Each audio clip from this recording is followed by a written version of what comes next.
Antes de lermos, eu queria lembrar o seguinte. Há um tempo atrás, não me lembro ao certo, em que ano que foi, quais anos que foram, eu preguei 2 anos seguidos no Evangelho de Marcos aqui na igreja, versículo por versículo. Eu acho que foram 2 anos ou 2 anos e meio, não me lembro ao certo. Por que eu estou falando isso? Eu tenho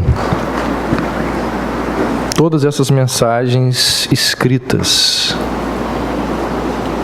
e pretendo aos poucos ir colocando no site, mas é um trabalho que não é fácil, demora um pouquinho, mas quem desejar tê-las em forma de esboço, se desejar eu posso disponibilizar, é só você me dar um pendrivezinho que eu consigo isso para você. Marcos 1, primeiro verso apenas diz assim: princípio do Evangelho de Jesus Cristo, o Filho de Deus. Princípio do Evangelho de Jesus Cristo, Filho de Deus. Vamos orar? Senhor, acalme, ó Pai, os nossos corações e dá atenção às nossas mentes para aprendermos da Tua Palavra. Em nome de Jesus. Amém. Marcos era filho de uma das Marias do Novo Testamento. Atos 12, verso 12, nos traz essa informação.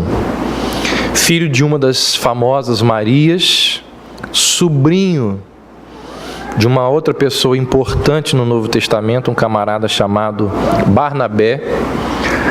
Era alguém muito próximo, parece que muito amigo do apóstolo Pedro. Lá na primeira carta, no capítulo 5, Pedro vai chamar Marcos de filho. Marcos, além de ser filho de uma das Marias, sobrinho de Barnabé, muito próximo de Pedro, foi companheiro de viagem de Paulo e Barnabé, assim que o Evangelho começa a se expandir e ir para outros lugares. As primeiras viagens missionárias, Marcos está junto de Paulo e Barnabé. E o livro de Atos diz que num determinado momento daquela viagem, ele voltou, ele abandonou Paulo e Barnabé. E esse foi o motivo da discussão entre Paulo e Barnabé na segunda viagem missionária. Devemos ou não levar João Marcos com a gente, uma vez que na primeira viagem missionária ele nos abandonou. Paulo queria deixá-lo, Barnabé queria levá-lo, e aí a discussão, a divergência de pontos de vista entre eles foi tão grande que houve a separação entre Paulo e Barnabé. Barnabé levou Marcos e Paulo levou quem? Silas. E é interessante que no final da vida de Paulo, quando ele já está quase partindo, ele diz que Marcos é muito importante para o ministério dele. Ele vai dizer isso lá no segundo livro de Timóteo. Ele diz: só Lucas está comigo, toma Marcos e traze-o contigo, porque ele me é muito útil para o ministério. 2 detalhes que merecem atenção à nossa consideração no Evangelho de Marcos são os seguintes. Primeiro, esse evangelho foi escrito aproximadamente 60 anos depois da morte de Cristo. E a tese tradicionalmente sustentada é de que o Evangelho de Marcos tem como autor principal, ou a fonte principal, não o autor, mas a fonte principal, o apóstolo Pedro.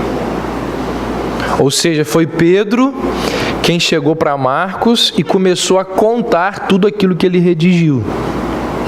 A ponto de Justino, um dos pais da igreja, aquela primeira e segunda geração de pastores pós a morte de Jesus e dos apóstolos, Justino ele chamava o Evangelho de Marcos de As Memórias de Pedro. Porque segundo ele, foi Pedro quem, e segundo a tradição, foi Pedro quem contou para Marcos aquilo que ele tinha em mente acerca da vida de Jesus. Esse é um detalhe interessante e importante.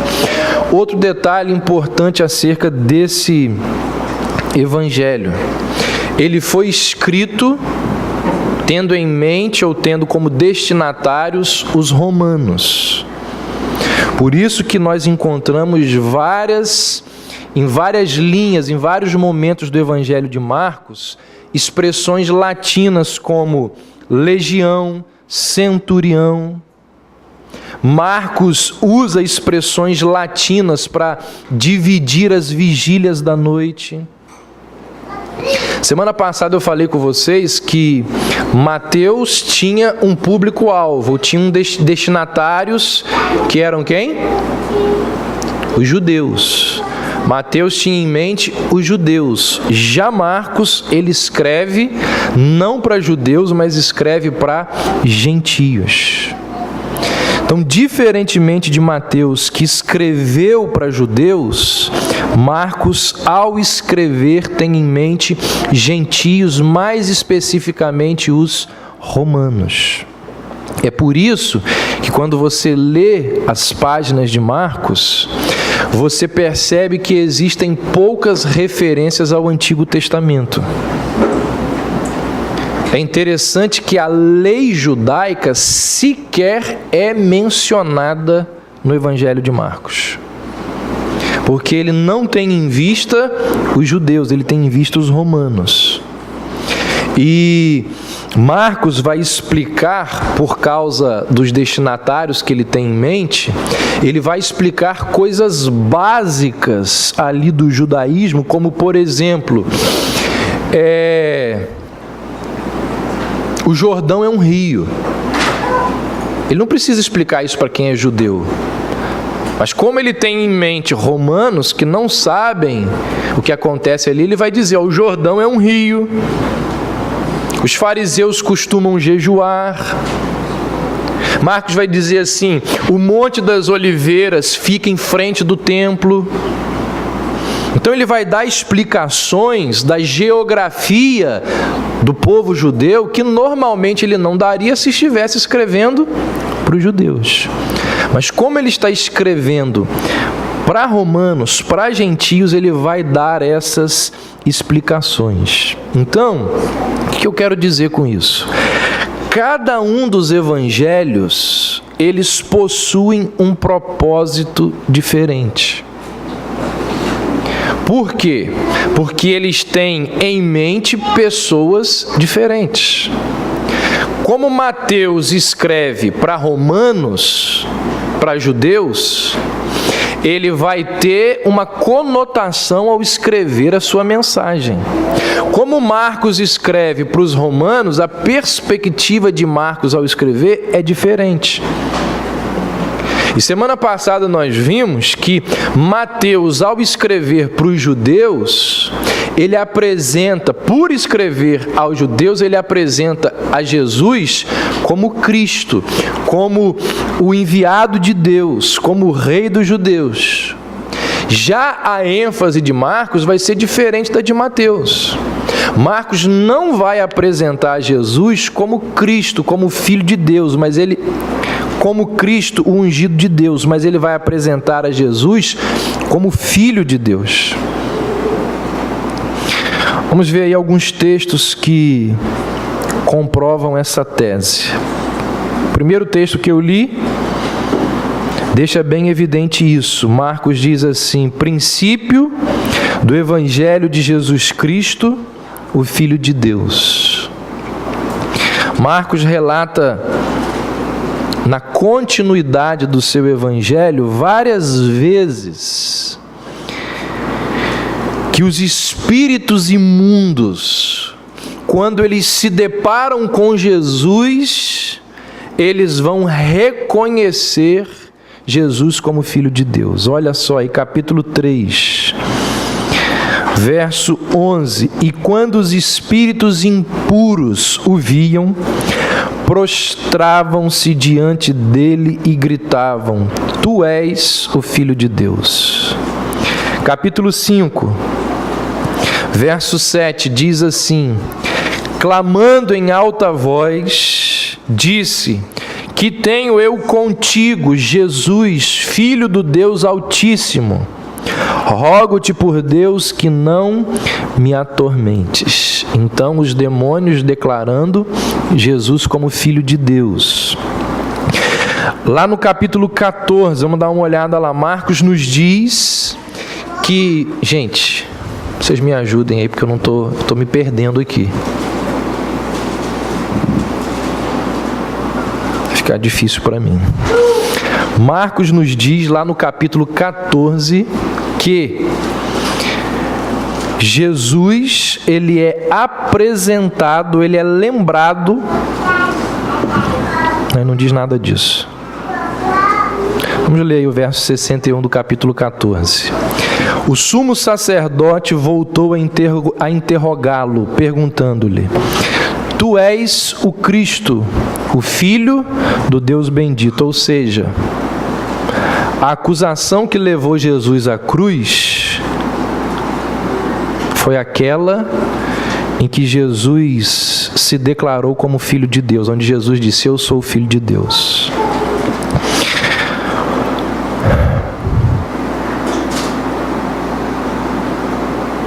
E aí, diante da pergunta, Tu és o Cristo, Filho do Deus bendito? Jesus vai sustentar essa afirmação, ainda que isso significasse naquele momento ali a condenação dele. Olha o que diz o próximo verso: Eu sou. Jesus respondeu: Eu sou. Então, mesmo diante do fato de que ele iria para a cruz, por causa dessa afirmação, ele diz assim: Eu sou.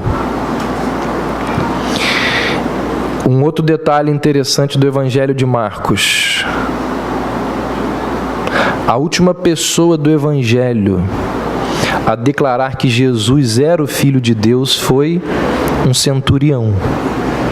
Então, no momento da morte, Marcos diz o seguinte: E o centurião que estava defronte dele, vendo que assim clamando expirara, disse: Verdadeiramente este homem era Filho de Deus.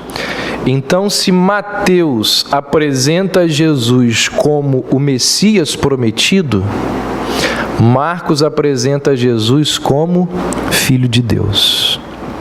Segundo, além de Filho de Deus, Marcos apresenta ao seu leitor a Jesus como servo. Em Mateus, olha a diferença interessante. Em Mateus, o Filho de Deus é um rei. Mas em Marcos, ele é um servo.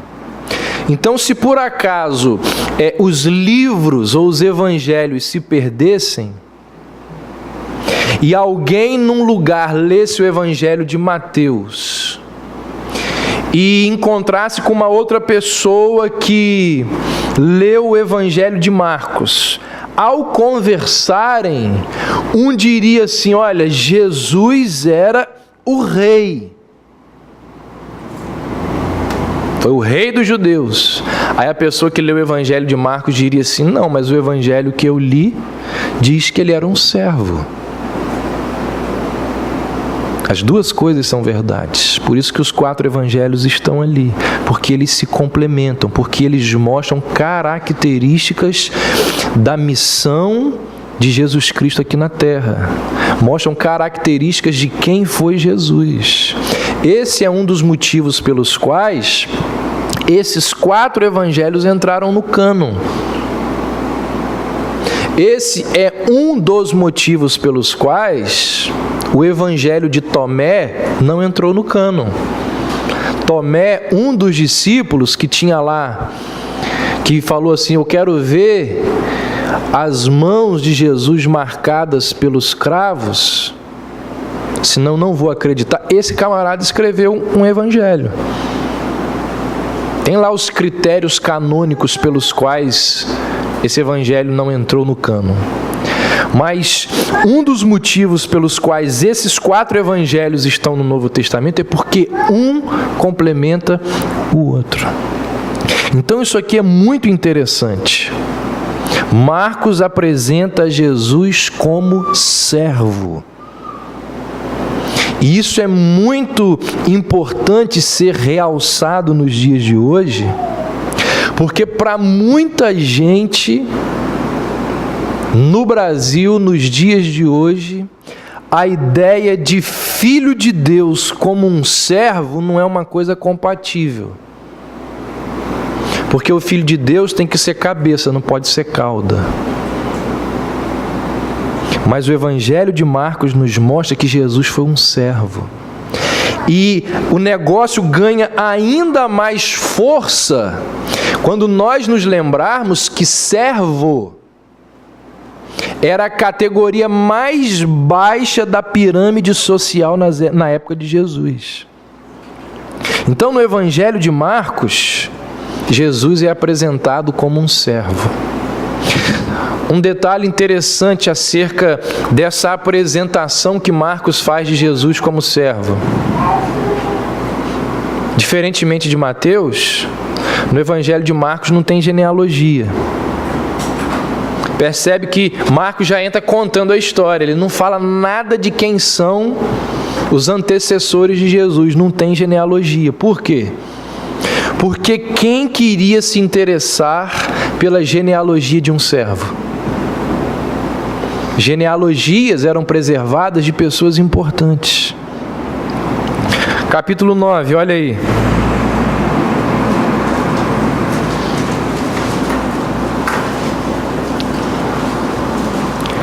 Verso 35.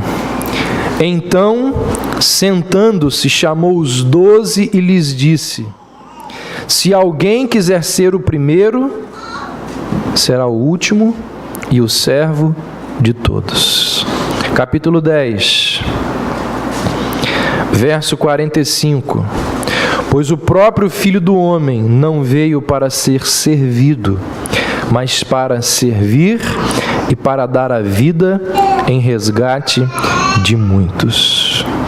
Numa das pouquíssimas parábolas narradas por Marcos, Marcos é dos 4 aquele evangelista que menos narra parábolas, a gente já vai ver por quê. Mas numa das poucas parábolas contadas por Marcos, ele conta uma parábola que fala dos trabalhadores na vinha. E qual é a mensagem daqueles trabalhadores na vinha? Ou a mensagem principal ali? A fidelidade do servo, que é exaltada, os holofotes são jogados sobre a fidelidade do servo.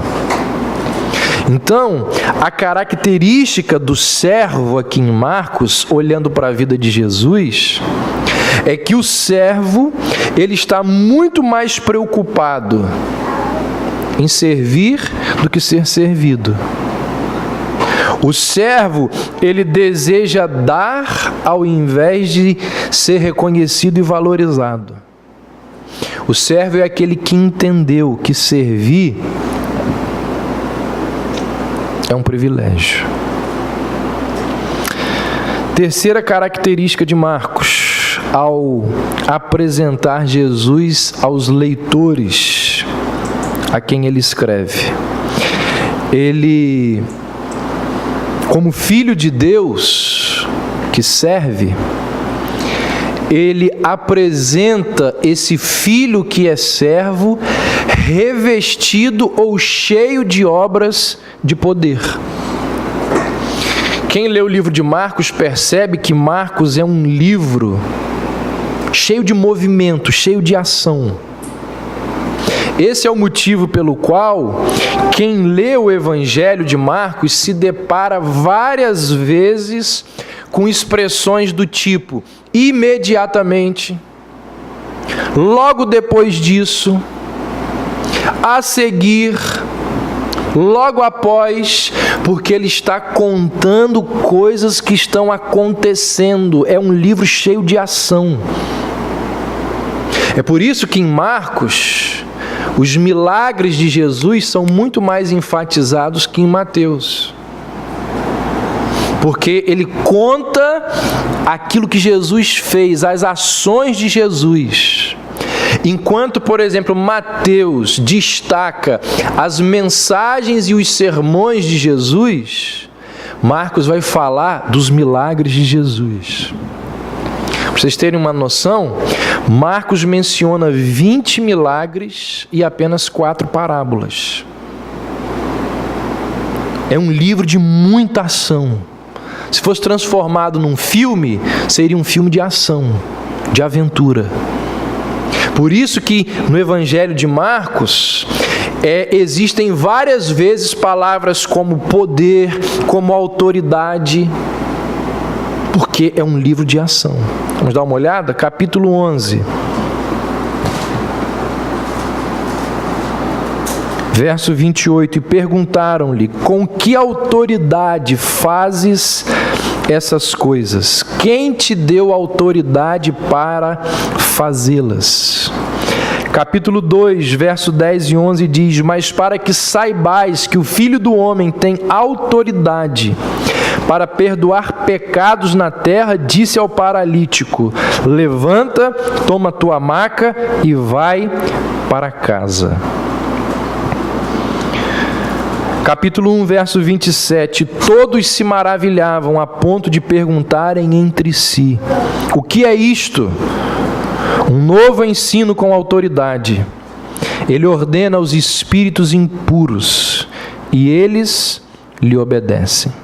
Então essas obras de poder, elas dão autenticidade à verdade de que Jesus Cristo era o Filho de Deus.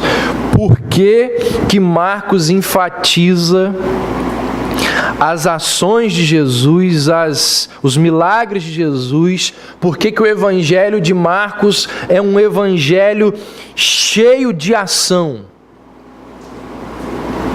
Por causa dos destinatários. Por causa das pessoas para quem Marcos está escrevendo. E como eu disse há pouco, os destinatários de Marcos, as pessoas a quem Marcos está escrevendo, são romanos. E lembre-se vocês que os romanos, eles admiravam aqueles homens que eram revestidos de poder. Os imperadores romanos tinham tanto poder e estavam revestidos de tanto poder que alguns deles chegaram a dizer que eles eram filhos dos deuses, invocando até mesmo adoração para si. Então, se Marcos está escrevendo para romanos, ele diz assim, eu preciso escrever uma coisa que vai chamar a atenção desse pessoal acerca de Jesus. E ele conta das ações, das coisas que Jesus realizou aqui na terra. No entanto, tudo que os imperadores romanos possuíam, a despeito de gostarem do poder e de se autodenominarem filhos dos deuses, nós sabemos que o poder que eles possuíam era um poder temporal, era um poder político. Era um poder que simbolizava um império. Era um poder que emanava de um exército, era um poder bélico. E Marcos sabia disso. E aí então ele apresenta aos romanos alguém que tem um poder de verdade. Marcos diz assim, vou mostrar para vocês que gostam de poder, vou mostrar para vocês quem tem poder de verdade.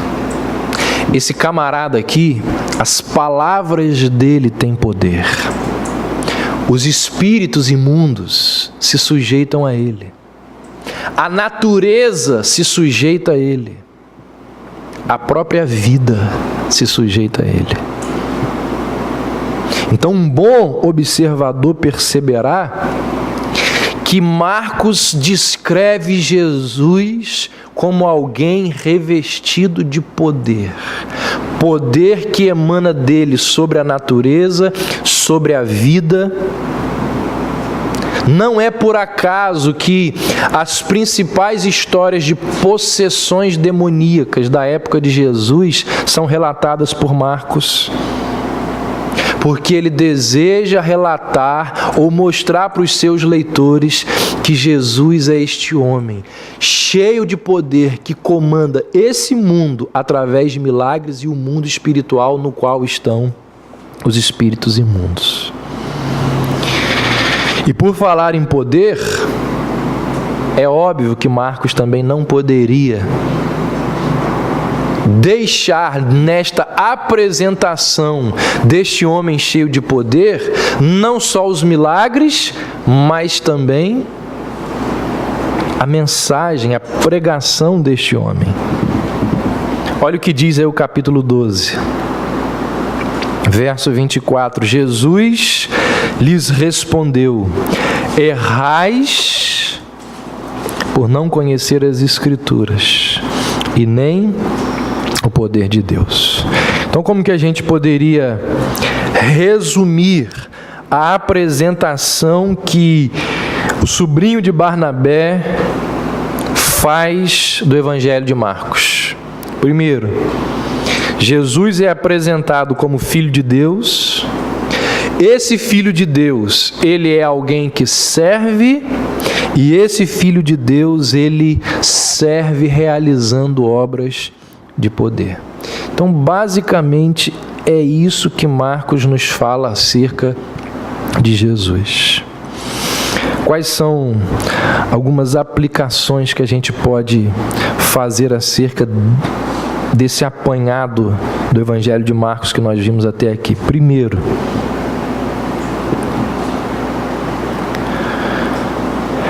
o cristianismo se baseia na crença fundamental de que Jesus é o Filho de Deus.